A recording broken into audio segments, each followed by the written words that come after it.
नकली खाद्य पदार्थ जो भाव में कटक सहर में व्यापी और जगतपुर पलटि नकली हब सेंटर। तो प्रत्येक दिन खाद्य जो भाई आम तेल खाऊ मसला खाऊ घी खाऊ प्रत्येक पदार्थ को कहीं ना कहीं आम टेस्ट करूना। तो ताको आम परीक्षा निरीक्षा कर न खाଇବା परिवर्ते आम निश्चित भाव में कौटि ना कौटि आम पॉइजन खाऊ। निश्चित आज गोटे उदाहरण पलटि जगतपुर गोटे नकली हब सेंटर। पूर्व गत किछि दिन तले गोटे नकली घी धरा जाइतिला, नकली क्षीर धरा जाइतिला। आज भी नकली घीर गोटे नकली कंपानी ठाब कराई जो कंपानी रे कि बालगोपाल घी एवं निर्माल्य घी तैयारी कराउथला एवं सेथिरे जो इंग्रेडिएंट्स मिसुथिला निश्चित भाव में ताहा कोनोसी प्रकार दुग्ध जातीय द्रव्यर तैयारी हेउनथला। निश्चित भाव में देखि पारतन आपण मु देखेबी ये होची आपनकर जो निर्माल्य घी, ये निर्माल्य घी एवं या सहित मध्य बालगोपाल घी भी मध्य अछि जहा कि मु देखेबी जे बालगोपाल घी भी मध्य अछि। आपण देखि पारतंती किभଳି भाबरे एथरे घी तयारी कराउतला। आ मुख्य कथा होची आपण देखुचंती ये होची रुचि गोल्ड कंपनी रो तेल जोटा कि आपनकर खाद्य तेल बा खाइबा तेल आमे कहूचु एवं पामोलिव ऑयल कहा होची। ये पामोलिव ऑयल को एथरे मिश्रण करा जाउतला। अन्य पखरे मु कैमरामैन को कहबी देखेबे जो भଳି भाबरे एठी अपमिश्रित चर्बी जातीय पदार्थ देखुचंती टिणर अछि आर कोनोसी ब्रांड नाही। ये हूँ से चर्बी जातीय जिनस एवं ता सहित आउ गोटे भी चर्बी जातीय जिनस या मिसा जाउथला। एथिरे ये तीनिटी जिनिस को मिसैकी से नकली घी तैयारी करा जाउथला। तो ये नकली घी निश्चित भाव में कोठी ना कोठी जे बाजार रे बिक्री होउथला, साधारण लोक ताको खाउथले, पूजा रे लगौथले, किंतु प्रकृत क्षेत्र में यह केते विपज्जनक एवं केते पॉइजन थिला ता हम निश्चित भाव में कहि परिबा। याकू निश्चित भाव में लैब टेस्ट कले जणा पड़िबो एवं आम सहित स्वास्थ्य अधिकारी भी अछंती, सीएमसी रो स्वास्थ्य अधिकारी अछंती, आम सहित अच्छा स्वास्थ्य अधिकारी सीधा सड़क पचारा जे जो भाई भाव में कटक जगतपुर गोटे नकली हब पलटि किसी दिन धरी। तो एठारे विभिन्न प्रकार अपमिश्रित तेल कहतु, मसला कहतु, लंका गुंड कथा कहतु, क्षीर कथा कहतु, आज भी गोटे डुप्लिकेट घी जहाँ आप अनुसंधान पाइले ये हूँ निर्माल्य घी एवं ता सहित गोटे बालगोपाल घी। तो निश्चित भाव में या गोटे अपमिश्रित करा जाउथला जहाँ आम एठी इंग्रेडिएंट्स देखिलु। तो ये सब पदार्थ एथिरे कोनोसी दुग्ध जातीय जिनिस नाही। तो निश्चित भाव में आप कौन कहींपर जे ये भाव में करने द्वारा मनीष प्रति केते विपद हो।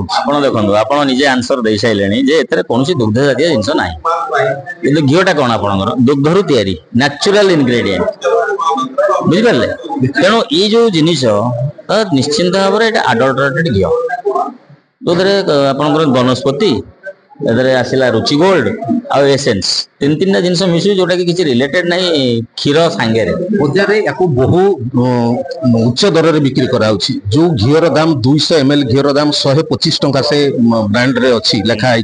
तो निश्चित भाव में ये तीनिटी जिनस मिसला पर निश्चित भाव में गोटे उच्च दर में माने बिक्री करछंती, बहुत मुनाफा भी मध्य कमाउछंती एवं लोक मानको विश्वास रे विष मिसौछंती।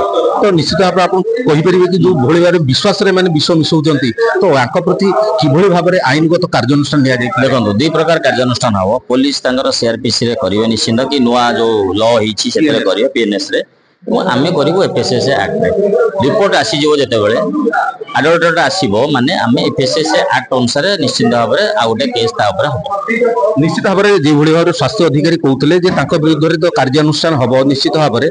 तो मुझे पक्षे देखापी कह कैमेरामैन को देखुन कि भाव में टीण टीण एठी जो एनिमल फैट्स जहाँ को कहुच्छी जो गुड़ा कि अखाद्य अटे मनीष ताको खाई भी पारे ना। तो से जिनस को मिश्रित कर घी तैयारी करथिले एवं घी गोटे उपादेय पदार्थ समस्त पाखे समस्त घरे कि धनी कि गरीब समस्त घरे यह मिलूला। तो निश्चित भाव में देखुं किभली भाव में पेटी पेटी बसी आपणकर जो निर्माल्य घीर एठी पेटी बसी एपटर देखुं तिल तेल जहाँ को गोटे राशि तेल बोलिकी कहूँ या राशि तेल भी एठी प्रस्तुत करा जाउथला। निश्चित भाव में ये गोटे बड़ इंडस्ट्री या भितर चली। तो निश्चित भाव में बजार में बहु उच्च मूल्य में बिक्री करा जाउथला। तो आप देखिपार सीधा सड़क किभली भाव में ये मेसिनरी इक्विपमेंट सब अच्छी विभिन्न प्रकार एठी डालडा घी भी देखुचंती। कैमरामैन को कहबी जो डालडा घी देखुचंती किभली भाव में डालडा घी भी एठी पड़ी। तो ये डालडा घी पामोलिव ऑयल एवं पशु चर्बी मिश्रित करा जायकी ये सब घी तैयारी करा जाउथला। तो आम सहित तांकर जने कर्मचारी अछंती से कर्मचारी को आम सीधा सड़क पचारिबा तांका पाखरु प्रतिक्रिया रखिबा। भाई तुम ना कौन देवप्रसाद दास कौन एठी काम करथला? सर खाली माने पैकिंग कौन कौन एठी प्रोडक्ट तैयारी करा जाउतला ए बड़ी पापड़ एसु ए जो निर्माल्य घियो आ जो बालगोपाल घियो भी मध्ये एठी तैयारी करा जाउतला सॉरी सर मु बस क्या माने जदी भलो होंदे सब आ ये करनी केते दिन धरि एठी काम करतला प्राय 8 वर्ष नहीं 8 वर्ष धरि काम करतला 8 वर्ष भितरे ई जो घियो तैयारी करा जाउतला या भितरे तुम एठी काम करतला किंतु प्रकृत रे जानि पर नथलो एठी जे नकली घियो तैयारी करा जाउतला नहीं सर तो निश्चित भाव जो कर्मचारी भाई जनक 8 वर्ष धरिकी काम करते किंतु जानी पार नथिले एठी नकली घी होतला प्रकृत रे सत्यासत्य कोन सी तदंत परे पुलिस निश्चित भाव रे आर खोलताड़ करूची एवं निश्चित भाव रे शेष सीमांत रे से पहुंचीबो एवं प्रकृत रे कथा कोन जणा पड़िबो एठी किभଳି भाव रे तयारी करा जाउतला तो सेठी कोन कर हां आम सहित ये कंपनी परिसर अच्छी जो नुआन एसीपी अरुण स्वाई अच्छा तो सीधा सड़क पचार बुझे जो ये कंपनी किभଳି भाव से ठाब कले कंपनी ठाब कलापर कौन कौन इनग्रेडिएंट्स ता भितर बाहरिला एवं कौन ताकू तदंत कले तदंत परिसरभुक्त भितर किए रही ये तदंत भितर कौ कौ प्रोडक्ट सब बाहरला सर आज आमर आईएससी जगतपुर ओम प्रकाश महांती गोटे विश्व सूत्र खबर पाइले कि अभिष्टिका ऑर्गेनिक नाम गोटे फैक्ट्री अच्छी जगतपुर इंडस्ट्रियल एस्टेट रे से फैक्ट्री रे नकली घी प्रस्तुत करा जाउछ खबर पाई साला पर हमर हेल्थ ऑफिसर एंड हमर फूड सेफ्टी ऑफिसर को प्रेजेंस रे हमर वर्तमान रेड चली आम जहाँ भीतर तलाशी समय आम देखा पाइलु जे बहुत गुड़ा माने फिनिश्ड प्रोडक्ट जोटा अच्छी घीर पैकेट डबारे सील करा जाइछि बालगोपाल घी बोलिकी निर्माल्य घी बोलिकी सेगुड़ाक खाद्य प्रपोज रे यूज करा बोलिकी वर्कर्स कहउछंती।